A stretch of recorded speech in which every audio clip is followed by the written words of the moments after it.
Target 8 investigation tonight shows a local hotel tried to double the rates after one guest made reservations for an SEC football game months in advance. The woman booked a room in Columbia for homecoming weekend. Then the hotel tried to change the rate, leaving the family no choice but to pay more or find another room. KOMU 8's Dan Kennedy looks into the troubles. Kennett, Missouri resident Tina Brown knows hotels are in high demand during football season. That's why she made reservations at the Tiger Hotel in January for Missouri's homecoming football game in October. We went online to find out when they were going to start taking reservations. We found out that they were, and so we went ahead and booked it, and I put it out of my mind. This email confirms Brown booked one room at $149 a night for 2 nights at the Tiger Hotel. The total, after tax, $331.82. 2 months later, in March, Brown receives this email from the hotel saying, in part, the hotel had trouble processing her credit card in January. It would then be charging her card the $330 for the room. But that wasn't a problem for Brown. The real problem began in July, she says, when hotel management called her asking for more money for the room. Hotel officials say its third-party booking agency booked the rooms at the wrong rate. Brown says the hotel told her she'd now have to pay double, $600 for the weekend, or find another place to stay. I don't hear anything until the last week of July to tell me that I'm going to have to pay double. I'm going to have to do all this. I wasn't doing anything wrong. I reached out to hotel management all week long, but they refused an interview. They did eventually send me a written statement saying, a recent room audit did uncover a third-party booking system error that caused one room type to be oversold. We are certain this is a very limited situation with less than 5 guests being affected. Precautionary steps have been made to ensure this does not happen again. What the statement does not answer is why the hotel would not honor the original rate it promised.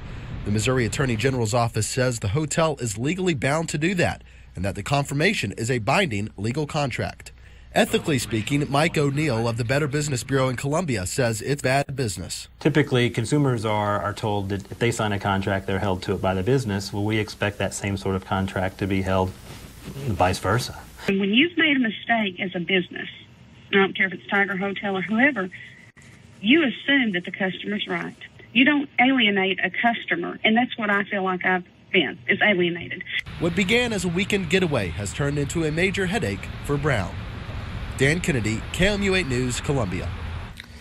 Brown decided she'll stay in Jefferson City that weekend instead. She's not the only one with complaints about the Tiger. A Georgia fan told us the hotel called him 3 weeks ago, raising his price too. KOMU 8's Dan Kennedy found Perez had several run-ins with the law just days before the murder. I obtained these documents filed today in Pettis County, and they charge that Perez went on a spree of alleged assaults beginning last Tuesday. That was 3 days before the murder, 60 miles away in Sedalia. Police allege Rudy Perez packed a week full of alleged assaults and run-ins with the law, beginning last Tuesday when he allegedly forced his way into a Sedalia home and repeatedly punched the resident. The resident required medical attention, and Perez was on his way to jail. I know that he was arrested on suspicion of burglary and assault. Pettis County Sheriff Kevin Bond says the rampage continued when Perez allegedly assaulted a deputy in the jail. The sheriff continues to investigate that incident. But as for the alleged break-in, the sheriff says prosecutors weren't filing charges, so after 24 hours, the jail released him, and Perez walked out these doors a free man. His story, though, is only just beginning. Around lunchtime the next day, Thursday, Perez's parents called 911. They feared for their own safety while driving their son to the local hospital. He was assaulting Mr. Perez was assaulting his father, and so law enforcement responded out to the scene. Victims to their own son's rage, court documents say Perez punched his father and grabbed and dragged his mother. A sheriff deputy recommended Perez serve 96 hours at the Missouri Psychiatric Center. He was eventually transferred to the VA hospital, where Columbia police say his week of assaults came to a deadly end.